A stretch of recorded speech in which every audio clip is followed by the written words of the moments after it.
Хочете приготувати різдвяну випічку, від якої всі скажуть «Вау?», тоді дивіться це відео від початку і до кінця. Поїхали!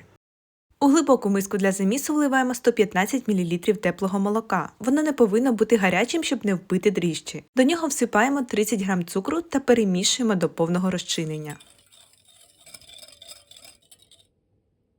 Тепер додаємо дріжджі. Я буду використовувати живі і їх знадобиться 5 грам. Розкришую їх у тепле молоко з цукром. Також можна взяти сухі, але їх потрібно менше. Усього 2 грами. Перемішуємо до повного розчинення дріжджів. Далі беремо одне яйце кімнатної температури, у мене воно розміром S0, та вбиваємо в миску. Додаємо 1 чайну ложку ванільного цукру або дрібку ваніліну і обов'язково дрібку солі для балансу смаку. Все це добре перемішуємо до повної однорідності.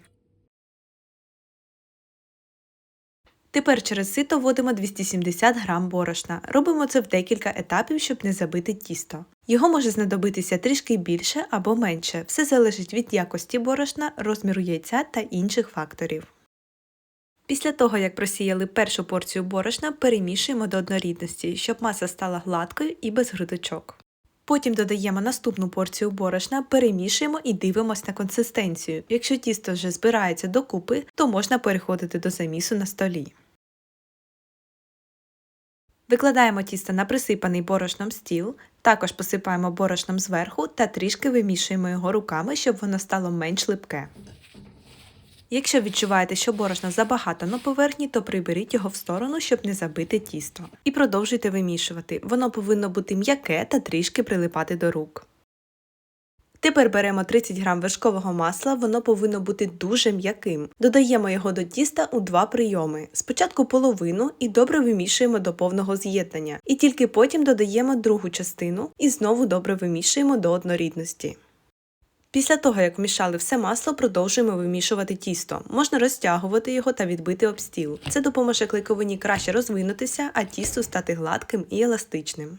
Готове тісто повинно бути м'яким, еластичним і зовсім трішки липнути до рук. Формуємо його в гладку кулю. Миску, в якій буде підходити тісто, змащуємо соняшниковою олією без запаху, щоб тісто не прилипало до стінок під час підйому. Саме тісто також трішки змащуємо, щоб воно не підсихало.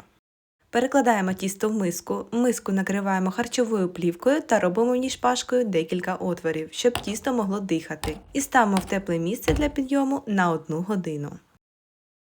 Минула година, тісто добре піднялось, тепер обережно робимо обминку. Не дістаючи з миски, обережно підгортаємо під низ по колу. Знову накриваємо плівкою та ставимо підніматись ще на 1 годину.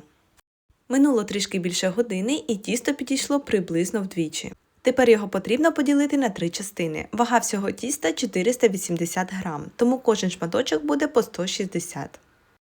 Далі кожен шматочок тіста розплющуємо пальцями, збираємо краї до центру, трішки защіпуємо, перевертаємо і округлюємо. Далі даємо тісту відпочити під плівкою 15 хвилин, щоб з ним було легше працювати.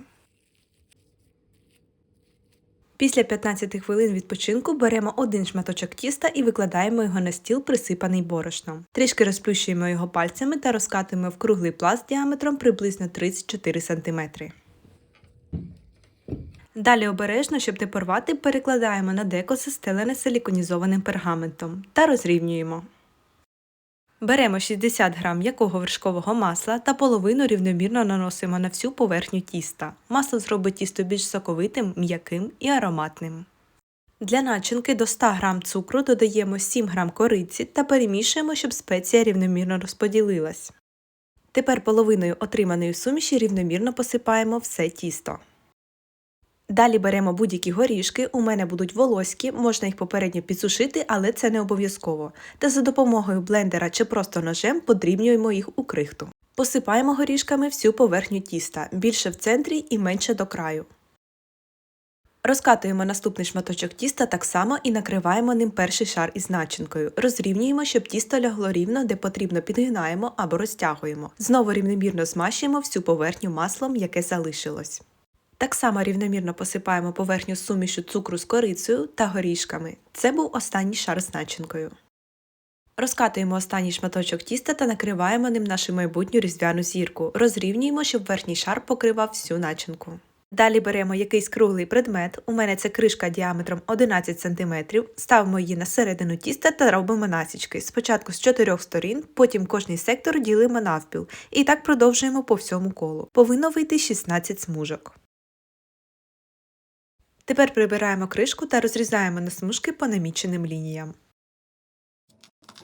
Настав час формувати зірочку. Беремо 2 смужки, трішки защіпуємо краї, робимо 2 оберти назовні, добре скріплюємо кінці між собою та викладаємо швом донизу. Так повторюємо зі всіма смужками, і в результаті повинно вийти 8 сформованих промінчиків. Зірочка повністю сформована, вона виглядає дуже святково, і це саме те, що нам потрібно. Далі накриваємо її рушником та даємо підійти ще 1 годину. Після цього змащуємо всю поверхню зірки яйцем та ставимо в розігріту духовку до 170 градусів на 25 хвилин. Режим верх-низ без конвекції. Зірочка вже спеклась. Перевіряємо готовність дерев'яною паличкою, вставляємо її в тісто, злегка прокручуємо, і якщо на паличці немає сирого тіста, значить все готово. Тепер, якщо у вас це вийде, чекаємо, поки вона повністю охолоне, і трішки посипаємо цукровою пудрою для ще більш святкового вигляду.